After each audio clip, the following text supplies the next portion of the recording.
pouquinho dessa dificuldade, né, da trava. Eu recebi algumas mensagens e aí vou deixar essa live gravada e aí, enfim, se algum dos tópicos que eu abordar aqui servir para você, eu sempre acredito da gente colocar o problema e a solução. Ficar só discutindo o problema não leva ninguém a lugar nenhum, né? E se tivesse uma receita de bolo igual para todo mundo estaria feliz e contente na vida. Vai existir a sua receita. Então, o que é o ideal?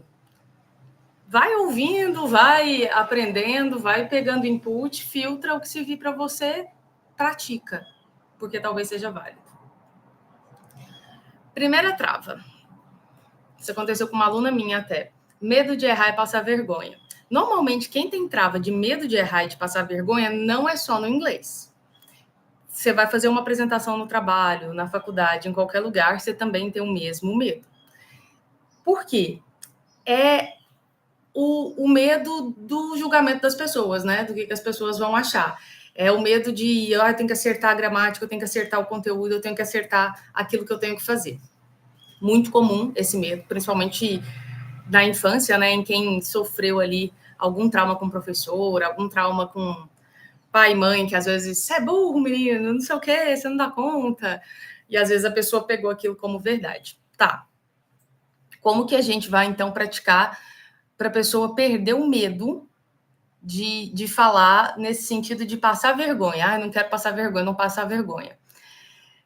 Só tem como você perder o medo no medo. Triste isso, né? Não tem outra solução. Então, o que eu te indico? Você passar pequenas vergonhas.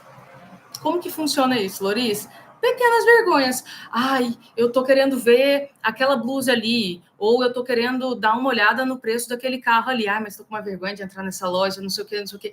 Esse mínimo passo, não tem nada a ver com inglês, tá vendo? Esse mínimo passo que você dá de enfrentar um medo que você tem, sabe?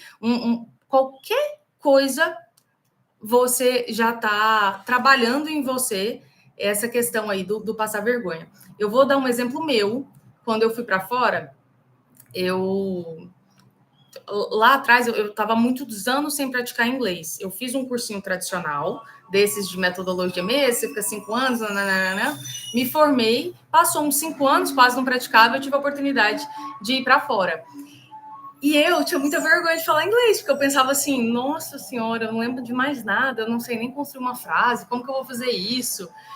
E eu lembro que eu comprava os tickets, as passagens de Subway, e eu ficava andando no Subway para ouvir as pessoas falarem. Aí, quando sentava assim, sempre tinha que ser um senhorzinho ou uma senhora, ou uma mãe com filho e tal, que eu me sentia mais confiante, né? Não vou ficar conversando com estranho. Eu só perguntava uma coisa, era assim, what time is it, please? What time is it, please? Eu só perguntava que horas são. Todos os dias, eu pelo menos fazia, eu ia além um pouquinho do meu caminho, né? Que eu tinha da estação que eu tinha que parar. Eu ia até na estação da frente, 2 estações depois, e eu andava, às vezes, no vagão para perguntar para as pessoas what time is it? Essa mínima frasezinha, essa pequena vergonhazinha que eu me dispus a passar, isso já ajudava o meu cérebro a entender que nas grandes vergonhas elas já não estavam tão grandes, porque eu já consegui ultrapassar a primeira barreira. Então, para quem tem medo de errar e passar vergonha, não tem jeito. O medo, você vai enfrentar ele no medo. Então, a minha única dica é você se propor a passar pequenas vergonhas, seja com inglês ou seja no seu dia a dia, porque entende uma coisa, se você tem vergonha de falar, se você tem trava de falar, o seu cérebro não está entendendo que isso é só quando é inglês. Às vezes é para outras coisas. Às vezes é para perguntar um preço, às vezes é para pedir alguma coisa para alguém, às vezes é para pedir uma desculpa que seja. Não, eu tenho vergonha, não sei como que a pessoa... Às vezes é uma pessoa que está hierarquicamente num trabalho acima de você, e aí você fica meio travado e tudo. Só de você enfrentar esse pequeno medo de passar vergonha, não precisa ser em inglês. Isso vai te ajudar no seu inglês. Por quê? Porque o seu cérebro, a onda da vergonha, ela é a mesma para qualquer situação. Quem interpreta as situações é o nosso cérebro. Então, é o seu cérebro que está falando assim, isso é só para passar inglês. Normalmente não é. É para outras coisas também. Então, no Uber, em qualquer lugar que você tiver oportunidade, que você estiver sentindo uma vergonhinha, e aí você vê, não, agora está na hora de eu enfrentar. Saiba que cada vergonha que você enfrenta vai ajudar o seu inglês a melhorar também. Se o seu problema, se sua trava na hora de falar é a vergonha, é o medo de errar, ok? Normalmente a vergonha está muito atrelada ao medo de errar, né? Eu recebi uma história essa semana muito comovente, assim, mexeu muito comigo, porque eu trabalho muito com essa questão de PNL, né, de mudar traumas e crenças e gatilhos, e aí é um trauma mais sério, né, é um trauma, a pessoa foi rechaçada mesmo em escola, foi colocada na frente de todo mundo rindo da cara, falando coisas horrorosas, e aí o trauma foi tão grande. Isso teve a ver com inglês, mas também em português a pessoa começou a ficar gaga por causa de um professor que fez essa maldade mesmo de expor o aluno dessa forma. E aí, nesses casos, que aí para mim já é um caso extremo, aí precisa realmente tratar esse trauma, porque aí isso aí já envolve outras coisas e a pessoa já tinha consciência disso.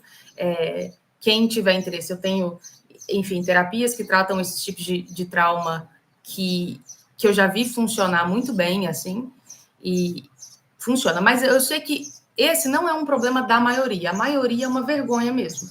É um medo de errar, é uma vergonha de falar, e essa vergonha, ela tem que ir sendo quebrada aos pouquinhos. Dica de milhões.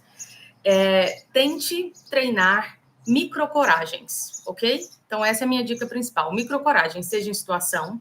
E para você que está com vergonha de falar, por exemplo, uma grande frase no inglês, começa com frases curtas, no seu dia a dia, no seu contexto aí, na sua casa. Ninguém precisa te ouvir. Só de você treinar. Ai, fiz uma coisa que deu certo. E aí você mesmo fala para você, oh, great. Oh, I'm awesome. I'm awesome. Você já está avisando para o seu cérebro, olha, eu não tenho problema com essa língua. Olha, eu estou falando essa língua. É uma forma de você convencer o seu cérebro a sair da zona de conforto que ele estava, do medo que ele estava, da vergonha que ele estava. Então, microcoragens, microações e microexpressões do dia a dia. Então, joga no chat GPT, na inteligência artificial. Quais são as pequenas frases e expressões mais faladas em inglês? Aí eles vão dar lá inúmeras... Vou jogar aqui já. Vão dar inúmeras expressões. Oh, I like it. Oh, thanks. Yeah, sure thing. Essas pequenas frasezinhas, começa a incluir elas no seu dia a dia, sozinho. Você não precisa de feedback. Você não precisa de ninguém estar falando com você. Essa é só uma forma de você ir avisando para o seu cérebro, olha, eu não tenho mais vergonha, agora eu já tenho coragem. Se você consegue no pouco, naturalmente, já, espera aí uns 3 meses, você treinando essas microexpressões, essas microfrases, já, nas grandes frases, nas grandes expressões, você não vai ter problema também, tá bom? Se tiverem perguntas, podem responder, podem perguntar aqui no chat, que eu vou... Eu juntei aqui alguns tópicos, não sei se vai dar tempo de falar todos, mas eu vou tentar. E aí, se vocês tiverem perguntas, eu estou à disposição aqui também, tá bom? Bom, já falamos então sobre vergonha e medo de errar, né? Trava ao falar o inglês. Outra questão é o vocabulário ativo. Tá, vamos lá. Esse é bravo, porque é o seguinte, deixa eu só explicar um conceito para vocês. Existe uma diferença entre aprender o inglês de forma passiva e aprender o inglês de forma ativa. Ok. Eu pensando se eu posso falar isso ou se eu não posso, se eu vou ser muito cancelada. Infelizmente, a maioria das metodologias da escola, de escolinhas de inglês, o professor tem uma orientação para ele dar tempo de fala para os alunos, até mais tempo de fala para os alunos do que dele. Só que a gente está falando, gente, de um cursinho de 2 vezes na semana, de 1 hora, às vezes 1h30.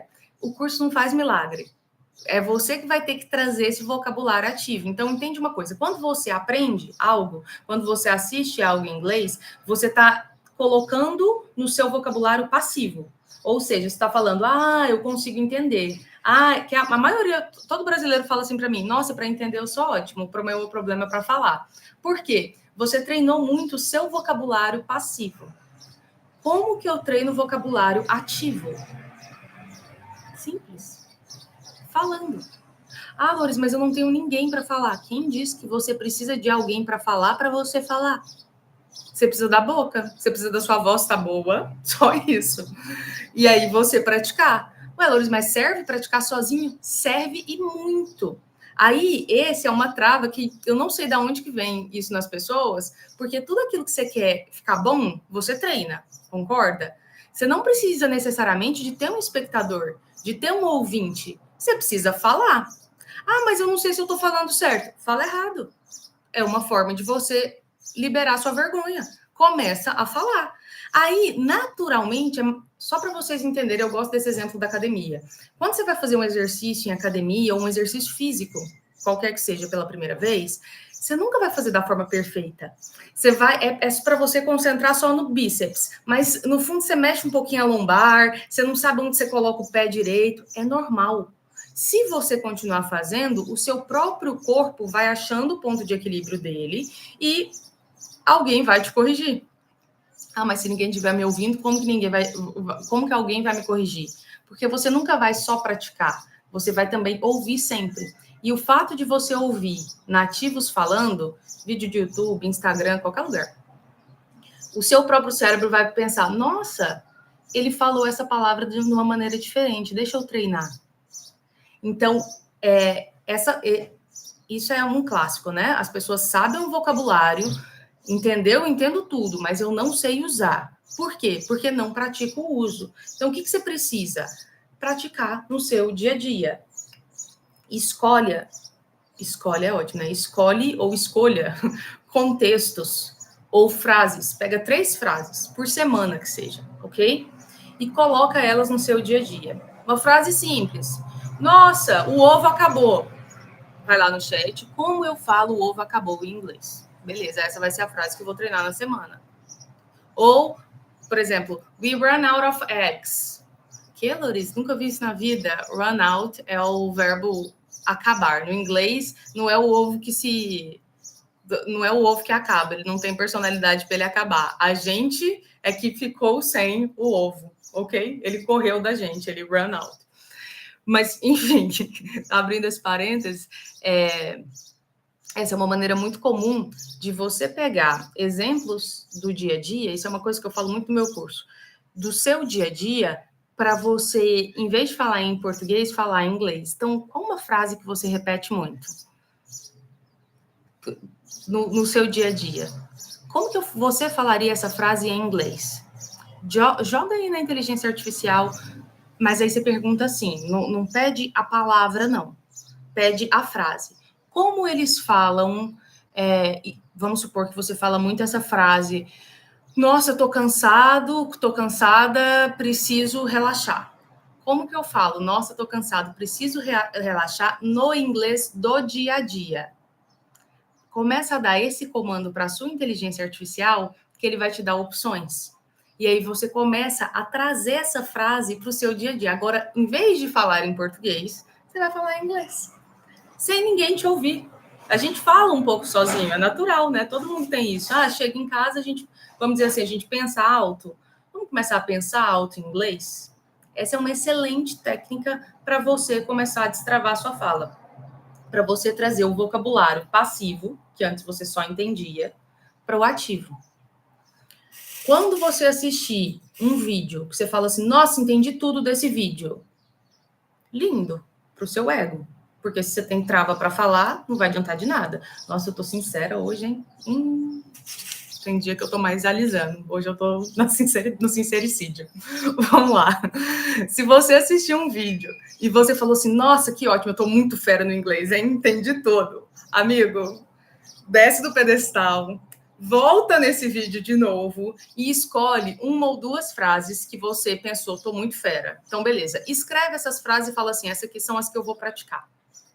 Porque entender é um processo do seu cérebro. Falar é outro. Entende isso? Só para vocês entenderem. Quando a gente estuda uma nova língua, existe uma parte do nosso cérebro que ela é dedicada ao aprendizado de uma língua além da sua língua nativa. Então, todo mundo que tem o interesse ou gosta de aprender uma nova língua, ele está ativando partes do cérebro que a pessoa que só tem uma língua que fala, não tem ativada. Então, só para você entender que é um processo complicado mesmo. Você está ativando uma parte do seu cérebro que, vamos dizer assim, estava adormecida, ok? Esse processo de ativação do cérebro, ele vai ser ativado como? Primeiro, é realmente pelo ouvir. Você precisa ouvir muito, você precisa de horas de voo para realmente ter confiança para falar. A questão é que, como a maioria das escolas ficam só na gramática, né, nos exercícios, no tudo, você fica só no passivo, você não vai para o ativo. O passivo é esse que você ouve, é quando você ouve uma coisa, você fala, nossa, que legal, eu entendi tudo. Tá, e o que isso vai te ajudar na vida? Porque você quer falar, você não quer só entender, né? Então, quando você tiver essa sensação, entendi tudo, começa a memorizar desse vídeo aí que você entendeu tudo e jogar isso num contexto da sua fala, realmente falar. Diferenças de quando você fala. A gente tem fonemas no inglês que são diferentes do português. O inglês, ele faz uma pressão no frontal da boca, ele abaixa mais a mandíbula, assim. Eu tinha um professor da Harvard que ele falava assim, Loris, lose your jaw, lose your jaw. Ele falava assim, solta sua mandíbula. Porque o português, a gente fala muito para cima. O português, eu faço a sílaba tônica dele muito no início das palavras. O inglês, muitas vezes, as tônicas do inglês são no final das palavras. Então, você falar em voz alta, ele vai ativando os seus músculos e os seus fonemas para o seu corpo mesmo ter a noção desse movimento. Igual quando eu falei, quando você vai na academia, você começou a fazer o bíceps, você está movimentando o cotovelo, você está movimentando o lombar, seu pé não está bem posicionado. Quando você vai fazendo de novo, o seu corpo vai achando o equilíbrio. É mais ou menos isso. Quando você começa a treinar o seu inglês na fala em voz alta, os movimentos faciais vão achando ali aonde que eles têm que se equilibrar para falar. E uma coisa muito interessante, é muito comum, tem tanto passarinho cantando aqui, eu não sei se a minha voz está boa, depois vocês coloquem aí, porque eu estou sem microfone, e parece que o passarinho está gritando aqui no meu... Mas tá bom, ele canta aqui junto comigo, está tentando falar inglês também. Uma forma... Deixa eu voltar aqui, né? Então, uma forma, quando você faz esse uso de falar mesmo, você está treinando, então, essas partes. E eu estava falando que tem uma coisa interessante, poucas pessoas observam isso, mas eu queria que você... obrigada, Marcinha. Que eu queria que você prestasse atenção isso em você. Quando você fala uma frase em inglês, o seu tom vocal muda. Presta atenção que isso é uma dica de ouro. Eu tenho que fazer um vídeo disso. Vou anotar para o roteiro depois. Me deram essa dica, eu estava fora, e aí me falaram, um professor falou assim, você já percebeu? Estava numa sala onde tinha japonês, árabe, coreano, enfim, né? Gente de tudo quanto é lugar. Se você já percebeu, Loris, eles falando entre eles e eles falando inglês, como o tom da voz deles muda? Aí eu comecei a observar. O nosso tom muda. E, na verdade, quando você está muito, muito, muito na prática, às vezes o tom aproxima muito. Mas eu gosto, particularmente, quando o meu tom muda. Por quê? É como se eu desse um comando para o meu cérebro assim. Now that you're going to speak in English, Loris, you're going to change the tone of your voice and you're going to be understandable and you... Entendeu? Parece que eu tenho um tom mais grosso ao falar português e o meu tom em inglês é mais soft. E eu fiz questão de realmente manter isso, porque normalmente quando eu viajo, quando eu recebo, né, meus familiares, minha irmã é casada com um americano, enfim, quando eles vêm, eu fico sendo a tradutora. E você ficar mudando, tipo, de inglês para português, de inglês para português, é difícil. É outra parte do cérebro, inclusive, que você tem que ficar fazendo esse switch. E não é fácil. E aí, quando eu estabeleço que o tom da minha voz é um em inglês e outro em português, isso facilitou até para eu traduzir. Foi me deixando mais confiante também. Para achar esse tom foi muito engraçado, gente, porque eu escolhi umas frases e eu ficava assim, treinando no espelho mesmo. Assim, hi, how have you been? Hi, how are you? Não, Loris, ficou muito estranho, ficou parecendo um robô. Hi, how are you doing? Não, tá muito chatinho. Hi, how are you doing? Não, isso não foi. E aí eu ficava testando, esse tom fica legal, essa entonação não fica, porque era uma forma também de eu treinar mais essa questão das mandíbulas, de tudo, do falar em voz alta, ok? Vamos lá. Terceira trava. Essa é braba. Não queria falar isso, mas eu vou ter que falar. Eu passei por isso, então se você passou também, I'm sorry, eu entendo a sua dor. É o seguinte, o aprendizado foi baseado em gramática, em leitura. Escolas tradicionais, né, escolas de ensino médio, ensino fundamental, a gente aprende inglês para passar, agora é Enem, né, na minha época era vestibular e tudo. Então é um inglês totalmente focado em gramática. Eu vou dar um exemplo para você. Você quer aprender a dirigir um carro, tá? Não. Você não vai dirigir, não. Você vai fazer um monte de aula teórica. Eu vou te levar para ver o carro. Você vai aprender onde é o carburador, onde é o radiador, como que são os barulhos, tá? Que o carro está fazendo. Depois de uns 5 anos, você aprendendo tudo sobre o carro, sem dirigir. Não, dirigir não. Às vezes você senta, você dá partida, mas você não dirige, não. Quando você começa 5 anos depois, que você focou nas coisas, nas partes do carro, que você começou a dirigir, a primeira, por mais que você dirija numa rua totalmente vazia, sem nenhum carro, vamos pegar uma situação ideal, né? Você foi lá eu sou de Goiânia, gente. Então, aqui tem o Goiânia Arena, que é um estádio, e as pessoas que estão aprendendo vão para lá, porque o estacionamento é grande, e aí não tem ninguém, né, para bater nelas. Então, você foi lá para o estádio aprender a dirigir no estacionamento do shopping, né? Sei lá, num local que não tem tanta gente. Você está dirigindo confiante. Só que como você aprendeu com as aulas teóricas e o que é o carburador, o que é o radiador, o que é o barulho do escapamento, qualquer barulhinho que você ouve, você já pensa, é o escapamento, não sei o quê. Aí você esquece de dirigir, porque o seu foco está onde você aprendeu. Se você aprendeu a gramática primeiro, é mais ou menos esse exemplo do carro. Você aprendeu a ser mecânico, mas você não aprendeu a ser motorista. Oh, beleza, hein? Na vida. Tem gente que vem para mim, não, Loris, eu entendo tudo. Olha, eu já sei que o verbo to be e o modal verb e não sei o quê é para isso. Eu falei, ótimo, você vai ser professor ou você vai querer falar a língua? Porque quem precisa saber disso, gente? Quem precisa saber disso é professor. Mas, infelizmente, não quero desanimar vocês, eu também aprendi dessa maneira. É uma metodologia que é usada no mundo inteiro. Não posso falar mal dessa metodologia porque ela funciona? Funciona, claro que funciona. Senão, não teria gente aprendendo por ela, né?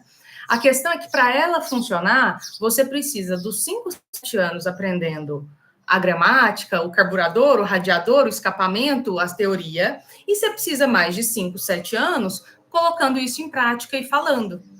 Aí você vai ficar uma expert na língua. Aí você vai fazer a prova do TOEFL, a prova das proficiências linguísticas, você vai poder dar aula, maravilhoso.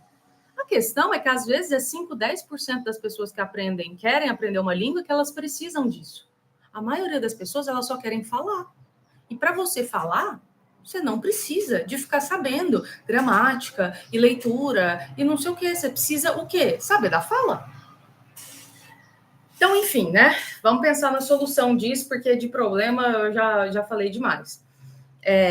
O meu curso é baseado nisso e a maneira como, se você for um autodidata, ou se você aprendeu já inglês dessa forma, eu te indico você vai ter que passar por um período de desconstrução, mas eu indico você a ir para o YouTube e achar vídeos disso, ou digita na inteligência artificial assim, como falar a frase XYZ, ou o que essa frase significa.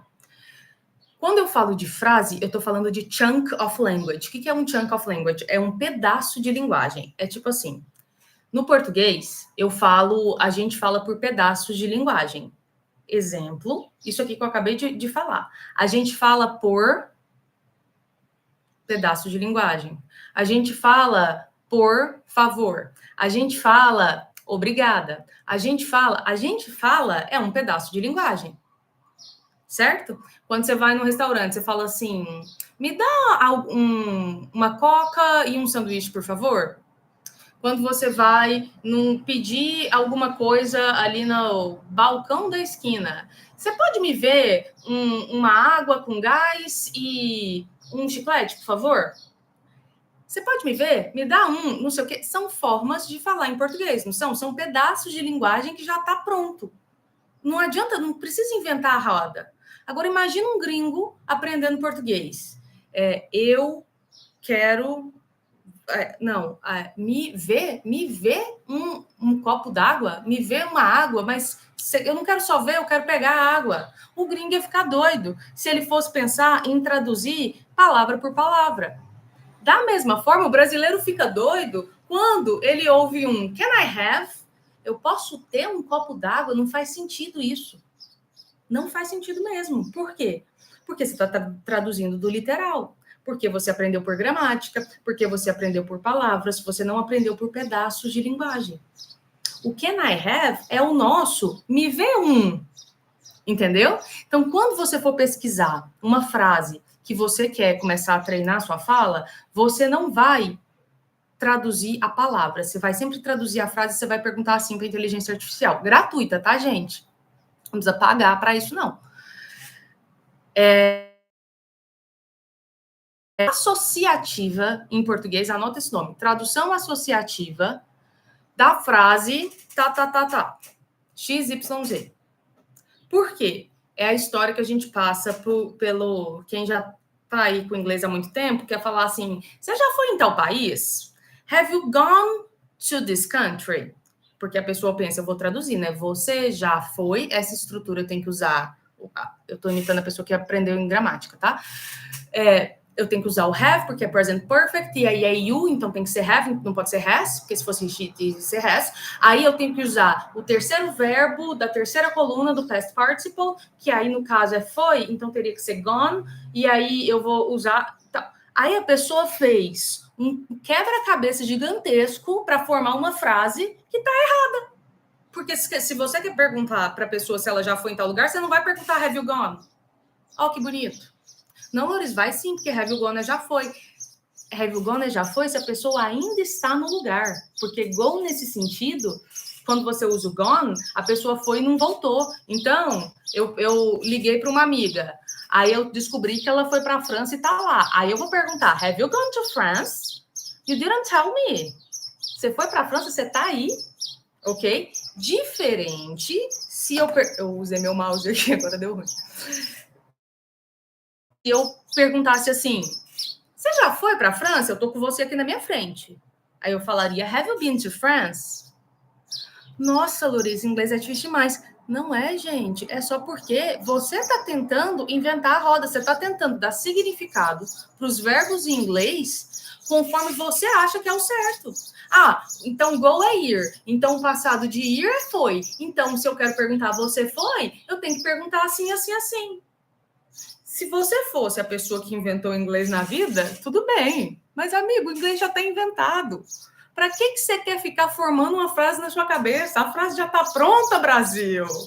Decora a frase e fala ela, Brasil. Mas eu entendo por que você faz isso. Você faz isso porque você aprendeu uma metodologia que ficou lá explicando os verbos, a gramática, como você constrói uma frase, o sujeito, o complemento, o predicado e blá, blá, blá. E você não vai ser professor de inglês, você vai ser só uma pessoa que quer falar, só que você tem um conhecimento extra do necessário e seu cérebro quer dar uma função para esse conhecimento. E para ele dar uma função para esse conhecimento, você vai querer ficar formando. Para você formar uma frase, você quer pôr uma palavra aqui, uma outra aqui, uma outra aqui. E aí você se lasca. Por quê? Porque cada verbo, em cada posição de palavra ou em cada posição de frase, é uma coisa. Exemplo, no português acontece também. O que é o verbo ver? É você enxergar, é você assistir algo, é você, usar os seus olhos. Aí você chega na vendinha da esquina e me fala assim, me vê um copo d'água, por favor. Você está pedindo para a pessoa pôr o copo d'água no local para você ficar vendo ele, enxergando ele? Não, você está pedindo porque você quer, não é? E isso é o quê? É uma outra forma da gente usar o verbo ver. No inglês é a mesma coisa. O go, aqui ele significa ali, aqui, ir, ali ele vai significar outra coisa, ali ele vai significar outra coisa. Então, para que você vai ficar focado no significado do verbo, sendo que no dia a dia o que você vai precisar é a fala, é a frase.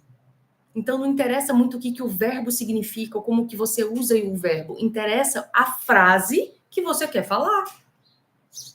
Nossa, Lourise, isso é óbvio. Pois é, eu também acho, mas eu também não aprendi assim. E foi muito sofrido para mim quando eu vi uma outra, que eu fiquei revoltada quando eu vi. Falei, não, agora eu desisto do inglês, eu aprendi, foi tudo errado, não vale a pena. I'm heading to the store now. I'm heading to the store. Para. Head. O que é head? Head é o ter no passado? É have? Não. Head é cabeça. H-E-A-D. Cabeça. Eu tô cabeceando para a loja. Não, você tá brincando comigo, Lourise. Eles falam assim? Falam e muito. Sabe o que é head? É o passado de go. É o passado, não. É a substituição de go. Em vez de falar I'm going to the store, I'm heading to the store. E no dia a dia é muito mais falado o bendito do head, que é a cabeça indo para algum lugar, do que a outra coisa. Olha que beleza. Eu fico vendo essas construções do inglês e aí eu fico tentando achar teorias para ajudar meus alunos a memorizarem, né? Porque é muita palavra. E aí eu fico inventando assim fonte vozes da minha cabeça. Aí eu inventei uma teoria que o head é o seguinte: quando você vai para algum lugar, a primeira coisa que você direciona é a sua cabeça, né? Você não vai andar moonwalk, você não é o Michael Jackson, né? Então você não vai fazer moonwalk, você vai andar com a sua cabeça para frente. Quando você vai com a sua cabeça para frente, você já está indo, né? Sua cabeça está indo para aquele lugar, certo? Então você usa, em vez do go, o head, que o head é onde sua cabeça está indo.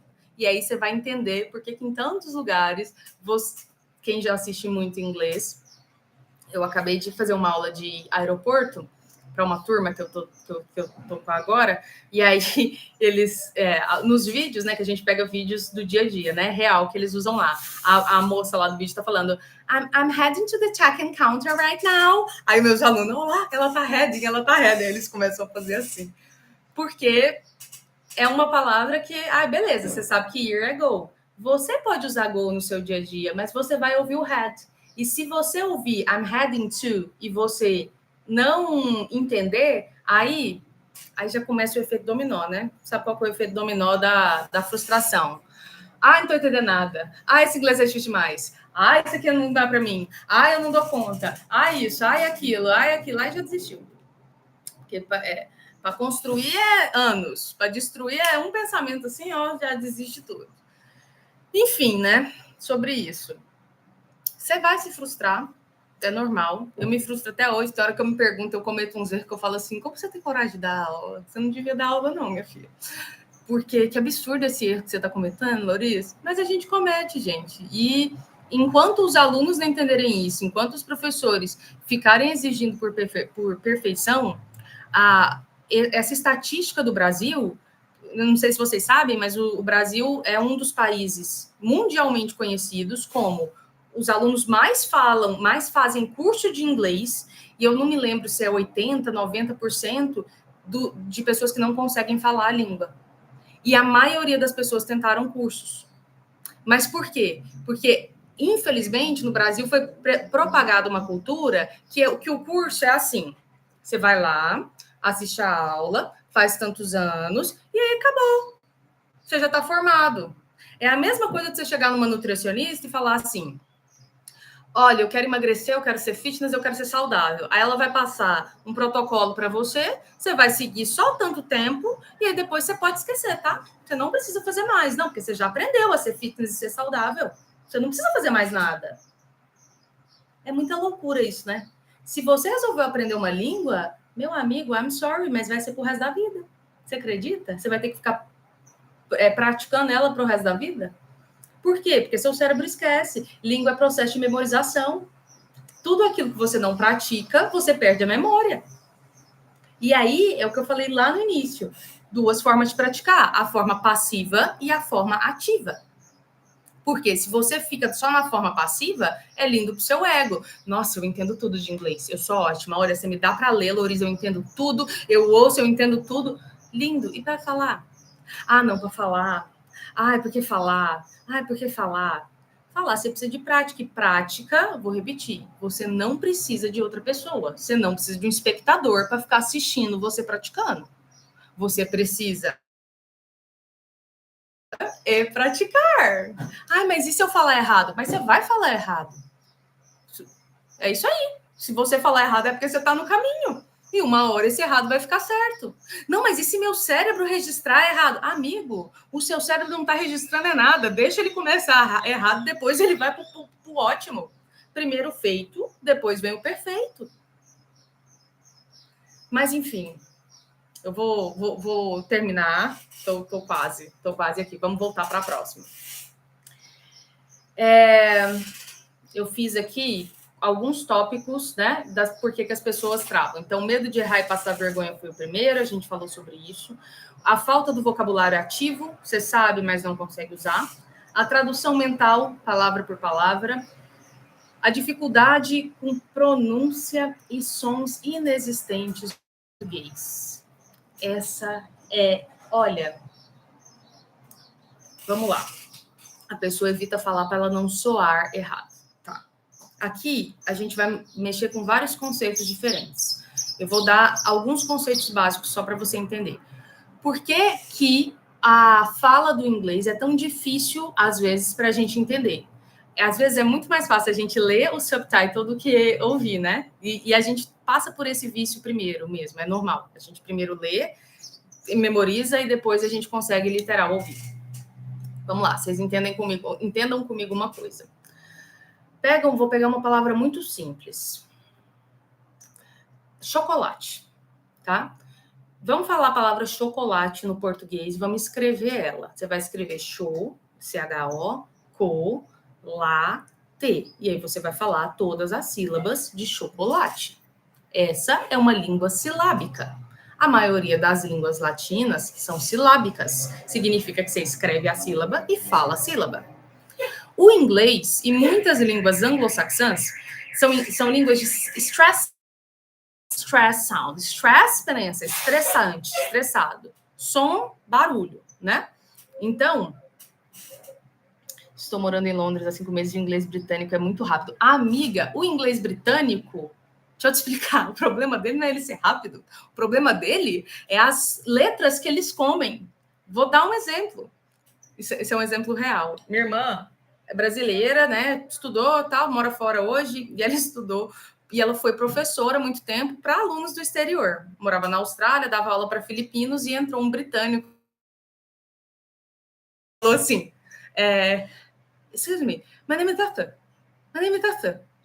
E aí ela olhou, aí ela... Bom, professora, né? Ela falou, não é possível que eu não estou entendendo o que esse cara está falando. Ela pediu, né? Excuse me again. Aí ele, my name is Arthur.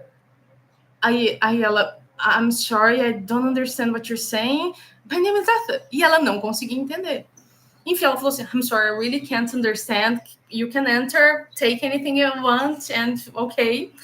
Muito tempo depois, aí ela conversando comigo, ela falou, Louris, o que você acha que ele quis dizer? E aí a gente pensando juntas, né, o que ele estava querendo dizer.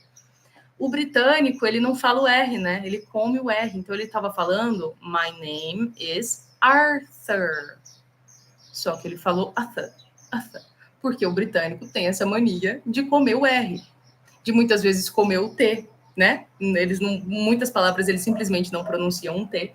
E existe memes na internet, é o Luiz Carlos que me falou isso, que é um cara de inglês americano e um cara de inglês britânico se encontrando, sei lá, numa lanchonete. E aí o cara do inglês britânico tá pedindo alguma coisa. Aí o cara do inglês americano olha para ele e fala assim, só um momentinho, eu vou chamar um tradutor aqui pra gente.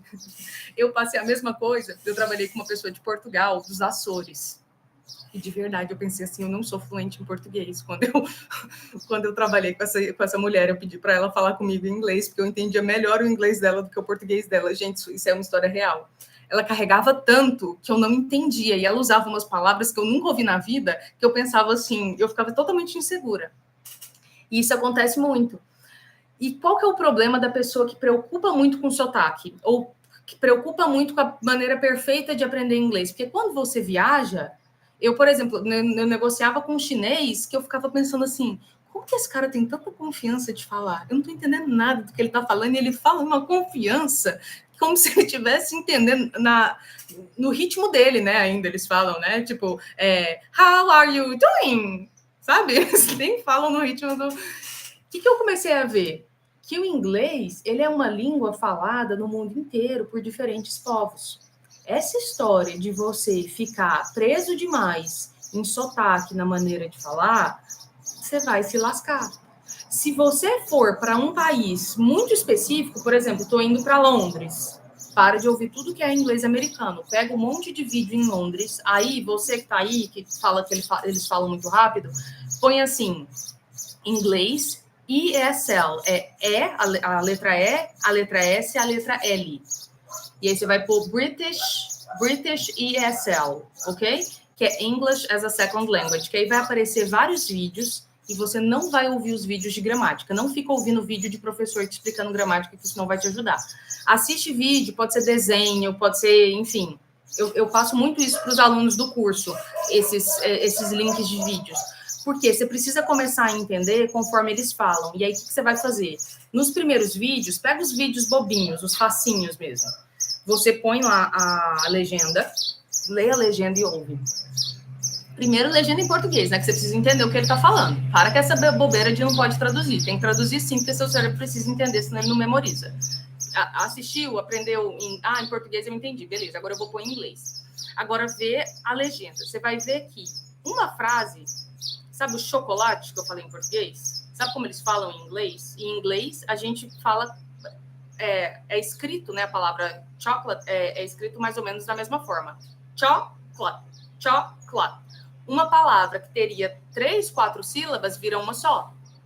Em uma frase, tem fonemas no inglês que você não vai pronunciar. Por exemplo, o do com you, você não vai falar do you. Você nunca vai ouvir um nativo falando do you. Por quê? O do é uma palavra de stress sound fraquinha. Então, ele sempre vai juntar, ok? Então, ele vai falar assim, do you like it? Do you like it? O que você acabou de falar, Larissa? Do you like it? Do you like it? Então, o que você tem que entender? Quando você está lendo, você tem que ler olhando uma coisa que é muito interessante. E se você fez inglês de escola, você só pegou essa matéria se você estava no 4º ano, no avançado, no que eles chamam de B2 para C1. Eu acho isso uma besteira. No meu curso do Destrava, eu dou isso na primeira aula. Connected Speech. Anota aí. Connected Speech. Você que está em Londres aí, que já foi seu comentário lá para cima, eu não vou lembrar do seu nome, acho que era Luiz. Dá uma olhada em inglês. Connected Speak British. British English. Tem várias lições gratuitas no YouTube que você vai pegar uma frase e aí você vai ver, eles estão juntando essa palavra com essa, por isso que eu não ouço. Por isso que eu não ouço esse som. Um exemplo muito simples é o kind of, né? Que eles falam muito, né? Esse of do inglês, o OF, a gente não pronuncia OF, a gente pronuncia ou OV, ou o que eles chamam de som glutal. A gente não tem esse no português também. É um som que é assim, ó. É como se eu falasse assim, food, good, food, Então, por exemplo, se eu quiser falar assim, isso é tipo bom. Tipo, mais ou menos, sabe? Yeah, it's kind of good. Kind of good. Ué, Loris, cadê o off? Do kind of? Tá aqui, ó. Sabe quando eu falei kinda? Esse é o off. Não, para tudo. Por que eles ensinam isso só depois de 4, 5 anos que você fez inglês? Isso confunde sua cabeça. Por quê? Desde o início que você estiver ouvindo inglês, eles vão juntar esses sons. É o connected speech. Porque a língua do inglês é de stress sound, ela não é silábica, como o português, que você pronuncia sílaba por sílaba. Ela vai pronunciar alguns sons dentro de uma frase. Então, desde o início, é importante você ver em uma frase quais sons são pronunciados, quais não são. Porque senão você não vai compreender. Entende? Difícil, né? Deixa eu ler uma outra aqui. Hoje estou trabalhando numa empresa que tem português em Portugal, tem espanhol, tem britânico, e cada um fala inglês diferente. Não, e o árabe? Deixa eu contar uma história para vocês do árabe. Eu tenho descendência árabe. Fui para fora, e aí eu tinha um amigo lá na minha escola que era árabe. E eles têm dificuldade de falar o P, né?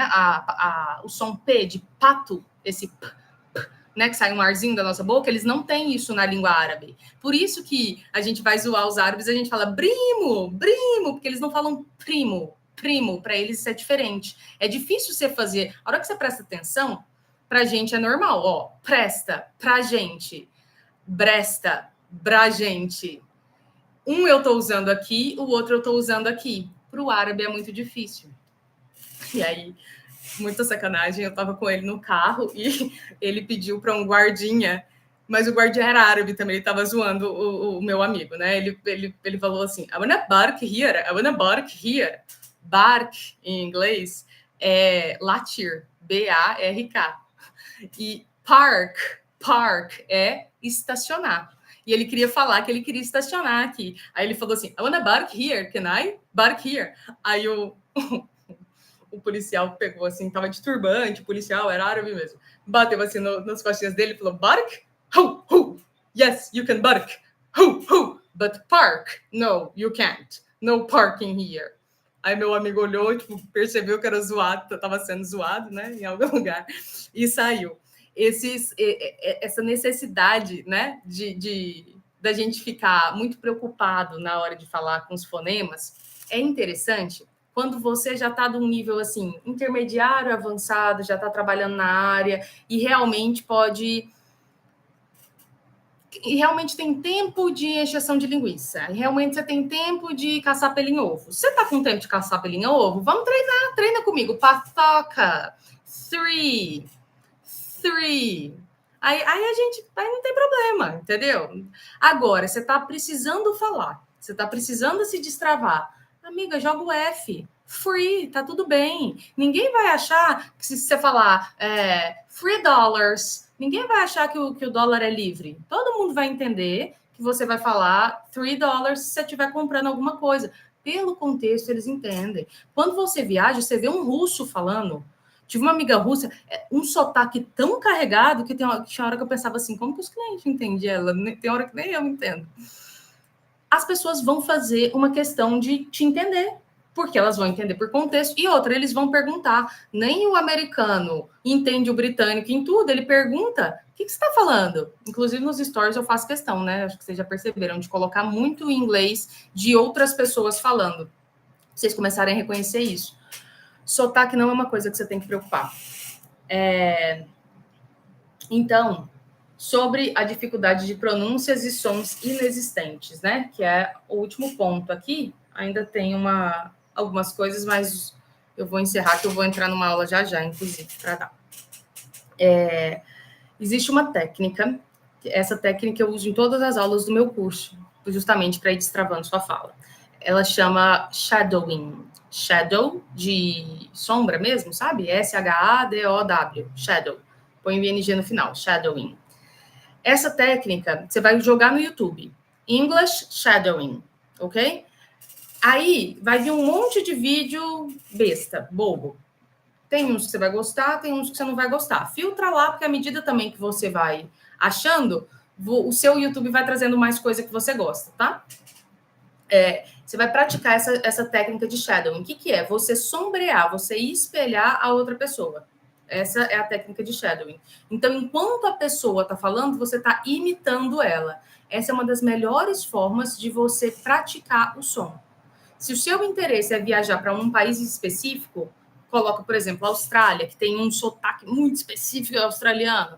Coloca shadowing Australian accent, ok? Que é o sotaque australiano. Para você começar a entender. Entende o seguinte, se você consegue imitar a pessoa falando, para você ouvir vai ser muito mais fácil e para você falar vai ser muito mais fácil, porque você já tem esse treino ativo e não só o passivo de ouvir. Ok? Bom, gente, falei muito hoje, né? Tinha muito mais coisa para falar, mas eu vou ver se semanalmente a gente consegue abrir uma live dessa. É um prazer ter vocês aqui.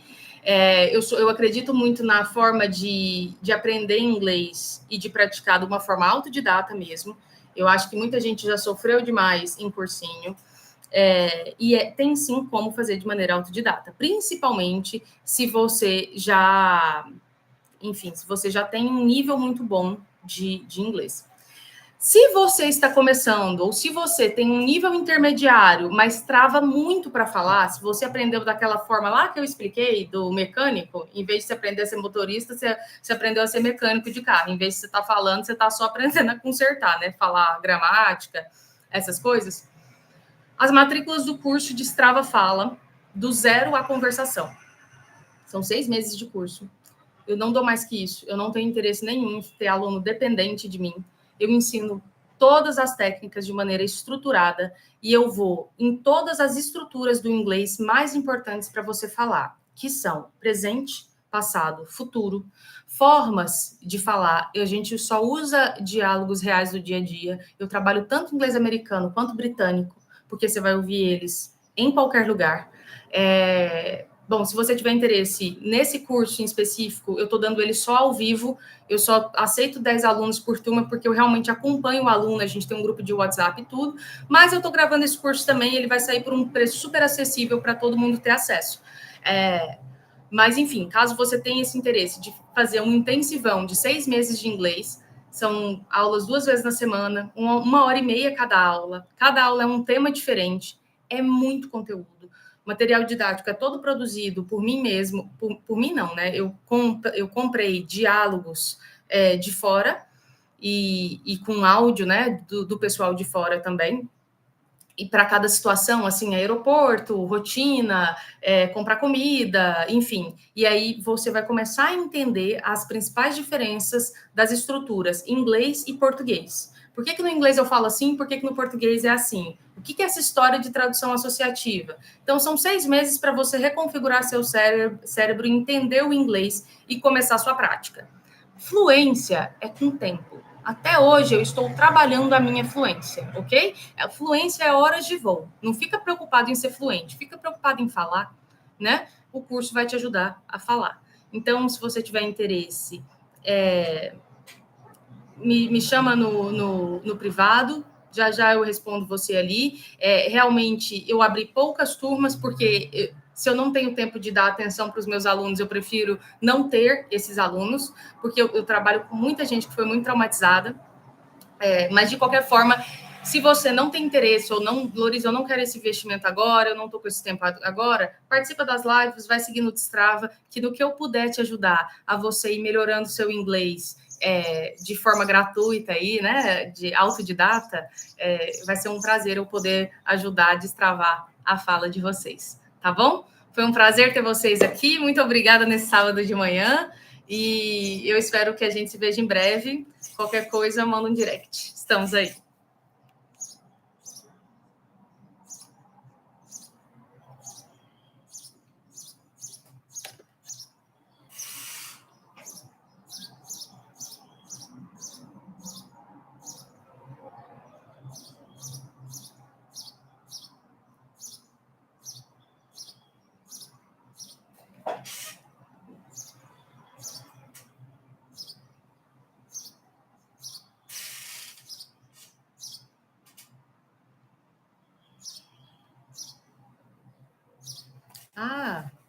Beijo, YouTube!